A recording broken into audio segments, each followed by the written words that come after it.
มาในช่วงที่ 3 ของตอบโจทย์ SME นะคะตอนนี้เราก็ยังคงอยู่กับอาจารย์บิ๊กแล้วก็อาจารย์แมทด้วยนะคะอาจารย์บิ๊กคะช่วยบอกเราหน่อยได้ไหมคะว่าการเตรียมตัวสำหรับธุรกิจครอบครัวที่เมื่อกี้เราได้คุยกันไปในช่วงแรกเนี่ยโอ้โหดูหนักหนาเหมือนกันนะไม่ใช่ว่าจะง่ายๆที่จะอยู่ดีๆกระโดดเข้าไปช่วยเหลือในธุรกิจครอบครัวอาจารย์บิ๊กคิดว่าเด็กที่ศึกษาอยู่ในมหาวิทยาลัยเนี่ยหรือว่ากำลังเนี่ยควรจะแพลนแล้วก็มีการวางแผนยังไงบ้างกับชีวิตตัวเองที่ต้องการจะช่วยในธุรกิจครอบครัวบ้างคะครับจริงๆแล้วนะครับธุรกิจในครอบครัวหรือที่เรียกว่า family business ที่เราคุยกันตรงนี้นะครับจริงๆแล้วมันเหมือนเป็นเรื่องเล็กๆแต่จริงๆมันคือเรื่องใหญ่มากนะครับในการทำธุรกิจโดยเฉพาะธุรกิจบ้านเราเนี่ยนะครับส่วนใหญ่เนี่ยจะเรียกว่าผมคิดว่าน่าจะ 80% ได้แหละเป็นธุรกิจครอบครัวนะครับเพราะฉะนั้นเนี่ยพ่อแม่ทุกคนที่ทำธุรกิจเนี่ยก็หวังอยู่ลึกๆในใจแล้วแหละนะครับว่าอยากให้ลูกของตัวเองเนี่ยเข้ามาดำเนินกิจการแทนตัวเองในอนาคตใช่ไหมครับเนี่ยอย่างprofessor Matt ที่พูดไปเมื่อกี้ก็ถูกต้องเลยนะครับเพราะว่าจริงๆแล้วมันบางทีมันอาจจะไม่ใช่แค่ตัวผู้ปกครองอย่างเดียวด้วยนะต้องเป็นตัวลูกด้วยที่จะเข้ามานะครับเพราะฉะนั้นเนี่ย success factor หนึ่งนะหรือว่าสิ่งที่ประสบความสำเร็จอย่างหนึ่งของธุรกิจครอบครัวเนี่ยคือว่ามันต้องมีความเข้าใจกันระหว่างรุ่นอีกรุ่นหนึ่งไปอีกรุ่นหนึ่งนะหรือศัพท์ที่เราเรียกว่า transgenerational นะครับก็คือการเปลี่ยนจากรุ่นไปรุ่นหนึ่งนะครับมันต้องมีการสื่อสารกันต้องมีการวางแผนกันพอสมควรคือกว่าจะเชื่อมโยงกันสำเร็จมันไม่ใช่เรื่องง่ายเมื่อกี้อาจารย์แมทก็ได้บอกกับเราด้วยนะคะว่าคือไม่ได้ง่ายเลยคือทั้งในอเมริกาเองหรือว่าต่างประเทศเองเวลาจะเปลี่ยนยุคเปลี่ยนสมัยเนี่ยขึ้นมา take over มันไม่ง่ายและอย่างอาจารย์บิ๊กมีมุมมองยังไงในฐานะที่เป็นคนไทยนะคะที่อยู่ใกล้ชิดละกันสอนเกี่ยวกับเรื่องธุรกิจครอบครัวเนี่ยมีความคิดเห็นยังไงบ้างคะเกี่ยวกับการบริหารธุรกิจครอบครัวของเด็กรุ่นใหม่จริงๆแล้วนะครับตัวเด็กรุ่นใหม่เนี่ยผมเห็นดูแล้วเนี่ยคือเขามีความตั้งใจดีนะครับคือมีพลังมีอะไรค่อนข้างเยอะมากนะครับแต่หลายๆครั้งก็อย่างที่แมทก็พูดเมื่อกี้นะครับว่าตัวคุณพ่อคุณแม่เองอาจจะยังรู้สึกว่าลูกตัวเองยังเป็นเด็กอยู่เพราะฉะนั้นเนี่ยก็เลยจะพยายามที่จะควบคุมหลายๆอย่างนะครับเพราะฉะนั้นเนี่ยในตัววิธีการนะครับหรือว่าตัวทฤษฎีของมันเนี่ยมันก็จะมีเรื่องของการทำที่เป็นในลักษณะของ succession plan นะครับในการที่จะเอาตัวลูกของตัวเองเนี่ยเข้ามาในธุรกิจเนี่ยจะต้องมีการวางแผนอย่างไรบ้างนะครับซึ่งตรงนี้เนี่ยก็คือแมทน่าจะตอบได้อย่างชัดเจนพอสมควรนะครับ เพราะว่าคือจริงๆมันเป็นเรื่องละเอียดนะทั้งที่เราเห็นว่าเป็นสโคปกว้างๆเนี่ยแต่พอเจาะลึกลงไปละเอียดอ่อนด้วย so we have just talked about like how the transgeneration works and it's not simple Could you tell us more about the details how, to make a great success in the trans generation on how young generations like me to take over my parents' business? I think that's a great question, and this concept of creating a succession plan is very important. We need to plan in advance. I think one key to creating a successful succession plan is recognizing that succession is a process. Oftentimes we look at succession and we say succession is what happens at the moment that the child takes over and the parent steps out. But that's succession is that's one event, but it actually should start when the child is very young, before you're even thinking about what role they might take in the business. So we need to start very early, and one of the key success factors is preparing the child so that they have the knowledge and the skills and the abilities that they need when the time comes for them to take over the business. And that might mean several different things. Certainly they need to get the right education. They need to have the knowledge and skills from an education that will apply to the business that they can then use. But in addition to the education, they need experience. They need experience with the business. They need experience with the clients. They need sometimes even experience outside the family business so that they have their own set of skills that they can bring back to the family business and add value. Just as an example, I was having a conversation with the owner of a family business recently talking about their succession plan, and for every single next generation child that comes into the business, they start a relationship with the family business at the age of 15. So when each son or each daughter turns 15, they begin to have a relationship with the business. Could you please tell us, for example, how? Great question. So the family will start at 15. They'll assign them a mentor. The mentor will be somebody who's already working inside the business, and the job of that mentor is to help them to understand the business, maybe give them a tour of the facilities and help them to understand how things work and they'll get told about the strategies of the business, performance of the business, some of the decisions that the business is making. They start to understand what's going on with the business. I talked to another business owner recently, and what he told me was that early on, when his son was 13 or 14, he began to take his son with him on visits to customers.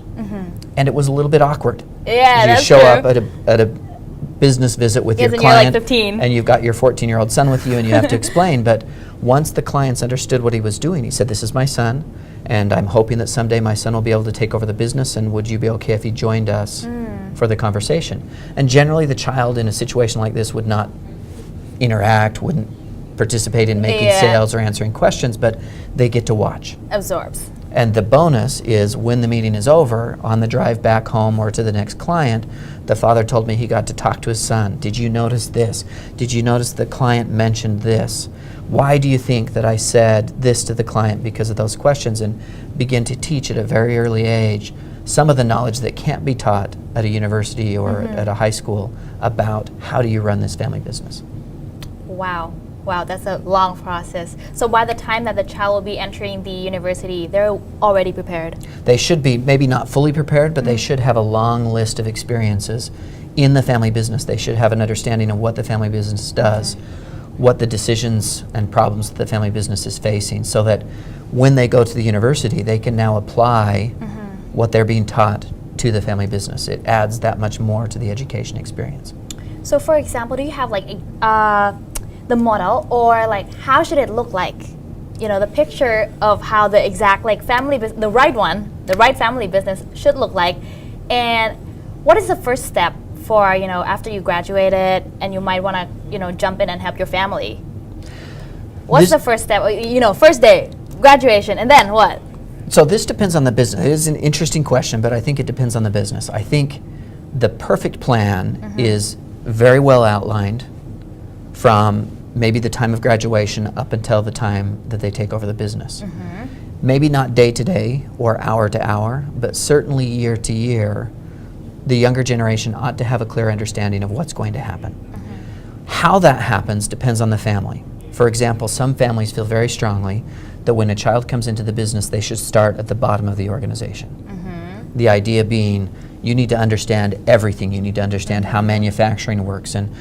every job within the company, and that's one viewpoint. If that's the case, it needs to be very well communicated and planned out, so that if I'm the child, when I graduate, I know I'm going to start at the bottom,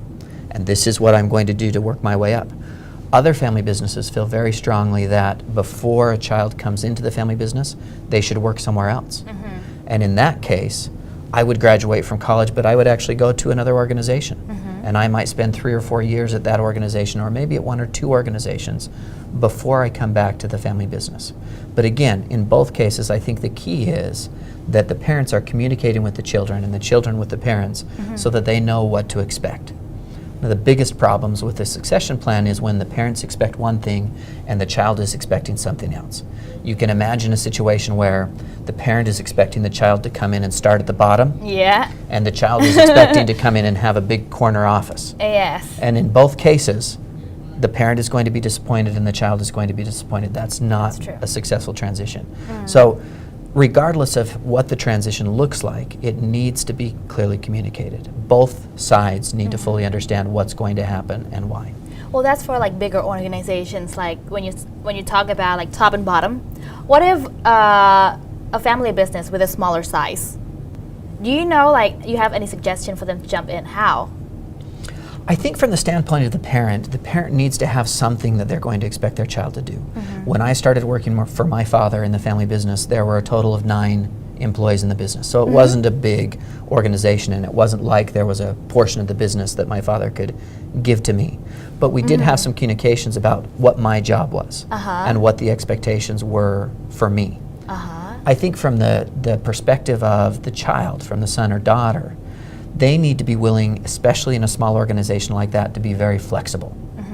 I remember when I came out of college, and you're always given these examples of working for big companies in grandiose positions with lots of opportunities, and you have to realize you're coming into a family business. It's small. You may actually be vacuuming the floor or emptying garbages. And at the same time, on the same day, you might be having conversations with clients, making sales and making true. So you're strategic. like multifunctions. Exactly. And you need to be ready for that. You need to be ready for doing the mundane, not very exciting job roles, but also being willing to step in. I remember in my father's business,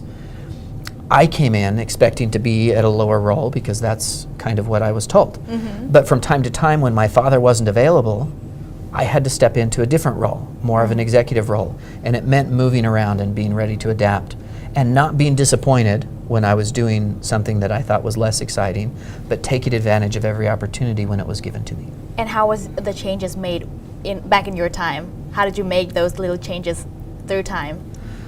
As far as being flexible and making the transitions, I think it was just being open to every opportunity and as a younger generation coming into the family business, taking advantage of every opportunity. And I found,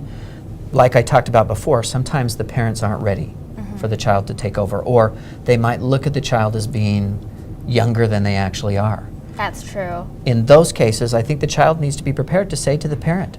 I'm a little bit bored with what I'm doing. Do you have any other opportunities? Or it's been a long time since I've had an opportunity to interact with a client. Is there a client that I could go visit? Is there a sales call that I could make? The parents don't know if their kids are disappointed or not. They may think that they're giving them the greatest opportunity in the world and they should be grateful for it. But the kids, if they're disappointed, they need to say so. And more importantly, if you're unhappy with the situation as a child, don't just complain. Say what you're disappointed with. Explain. And then, I think more important, come up with a solution. Right. I find my role less exciting than I hoped it would be. I think that maybe I could do this. And it may be that your solution is chosen by your parent, but it may be that it's not. But at least you're being proactive. You're not just complaining, you're giving a solution. I think that's very important to show your parents that you understand the situation and you're thinking about ideas proactively of how you might change it. ว้าวแล้วอาจารย์บิ๊กมีความเห็นยังไงบ้างคะคืออาจารย์แมทเนี่ยบอกกับเราใช่ไหมคะว่าการ transition ไปยุคอื่นๆเนี่ยมันไม่ได้ง่ายอย่างนั้นเนาะแล้วก็ในส่วนของอาจารย์แมทเองนะคะก็มีประสบการณ์ช่วยเหลือธุรกิจครอบครัวมาด้วยอาจารย์บิ๊กมีความเห็นว่ายังไงบ้างคะสำหรับเอาเป็นว่าครอบครัวในคนไทยแล้วกันธุรกิจครอบครัวของประเทศไทยเนี่ยมีอาจารย์บิ๊กอยากจะแนะนำยังไงบ้างเกี่ยวกับคนที่เริ่มอยากจะเข้าไปช่วยเหลือคุณพ่อคุณแม่อะไรอย่างเงี้ยเพราะว่าตอนนี้บางทีมันมีแกปแล้วมันมีแบบเส้นบางๆกั้นอยู่จริงๆแล้วนะครับตัว family business เนี่ยนะครับก็คือส่วนใหญ่เนี่ย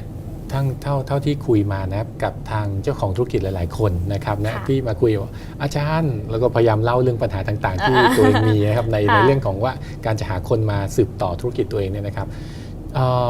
จริงๆแล้วปัญหาส่วนใหญ่นะครับไม่ได้เกิดที่ตัวลูกซะทีเดียวนะอาจจะเป็นปัญหาที่ตัวคุณพ่อคุณแม่มากกว่านะครับผมไม่อยากเรียกว่าเป็นปัญหานะครับแต่ว่ามันจะมีหลายประเด็นที่ต้องพิจารณายกตัวอย่างเช่นนะครับมีพี่คนหนึ่งนะครับเป็นนักธุรกิจนะครับมีธุรกิจใหญ่โตนะครับก็มาคุยกับผมปรึกษาว่าอาจารย์เนี่ย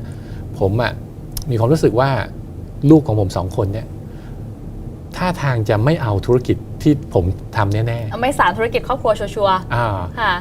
ผมก็เลยถามว่าแล้วเพราะอะไรพี่ถึงคิดว่าเขาไม่สานต่ออาจจะเป็นเพราะว่าช่วงเวลาที่เขาเป็นเด็กใช่ไหมฮะคุณพ่อคุณแม่อาจจะยุ่งกับการ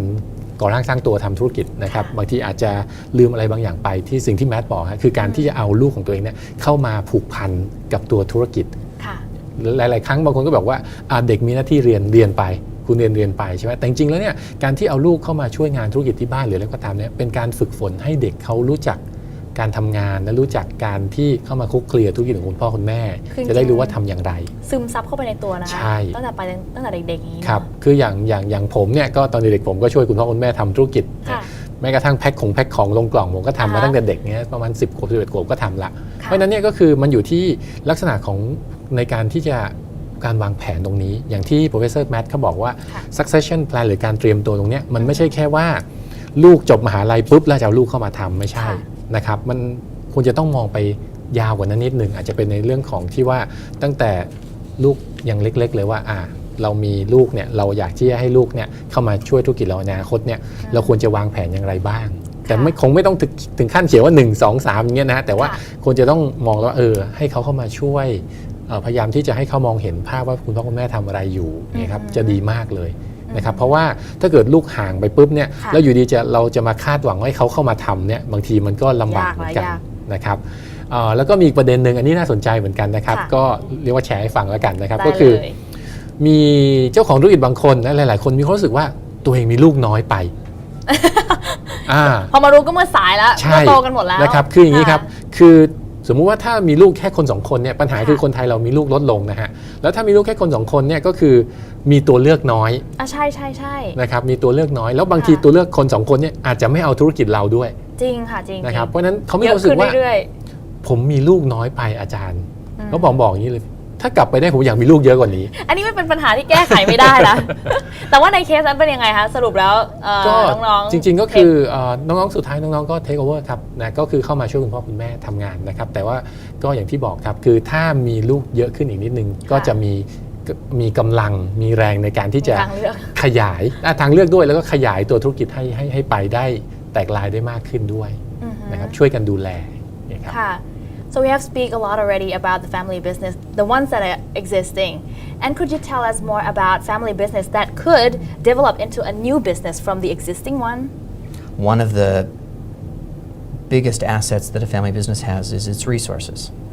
Because the business is already existing, they have Everything. relationships with banks, they have relationships with suppliers, even real estate resources. They have all the resources that you might need to start a business. So the opportunity for a family business to then take whatever they have and leverage it into a new organization or a new opportunity is greater than maybe a typical entrepreneur who's trying to do it on their own. so you think it's also a good idea and do you think in the view of the parents is it safe Safe from the perspective of what happens to the business if you do it. yeah I don't know that anything we do in business has some risks involved. I think for a family business, it's certainly much safer than it would be for an entrepreneur trying to do the same thing. You've already got the resources, you've already got something to back up behind it if it fails. Why not? Well, in short, before we go to the break, as you are the professor from Babson College, which is the #1 college for business studies, could you please share with us maybe your students' view and how they manage their business over in the States, how they carry on the family business over there? So at Babson, our main focus is entrepreneurship. It's what we do in every class and everything we do. And so the family business students at Babson are focused on entrepreneurship. The point that you raised about starting new businesses with the family business. The idea of the students is that they want to come in to the family business and they want to add value. They want to add value by using entrepreneurship, whether it means taking their family business into a new country or a new geography, adding new products or new services to their product or service line, or even starting an entirely new business based on or completely different from the family business. That is their focus. We are trying to get our students to have a mentality towards entrepreneurship where they're constantly thinking about, constantly looking for ways to innovate. And they can do that inside the family business, they can do it outside the family business. Wow, because it sounds like Google, because like Google allows their worker to, explore new things and do innovations. So at Babson, you guys like focus on innovations most of the time? All the time. All the time. Everything we do is related to entrepreneurship. And entrepreneurship is the key to every aspect of what's going on at Babson. And then they can start their business after they graduated? Not just after they graduate, even while they're in the program. So we have programs so that the students who have an idea for a business can start that business while they're a student. One of the classes right now at Babson, it's the first class that students take when they come into the program, allows them to come up with a business idea. Babson then provides the seed money for that business idea, and they start and run that business for 4 months as part of the class. Wow. When the class ends, they shut the business down, sell the assets, and the business is closed. But it's an opportunity for them to run a business, even for a short period of time, That's while true. they're students. That's true. And they have backups. They have all their professors and the experts with them. Exactly. Alright, that's a good idea. โอเค คุณผู้ชมค่ะ ตอนนี้นะคะเราได้รู้ลึกกันแล้วนะคะเกี่ยวกับการบริหารธุรกิจครอบครัวนะคะจากอาจารย์บิ๊กแล้วก็อาจารย์แมทแอลเลนด้วยนะคะ ส่วนช่วงหน้าเราจะกลับมาตอบโจทย์กันค่ะ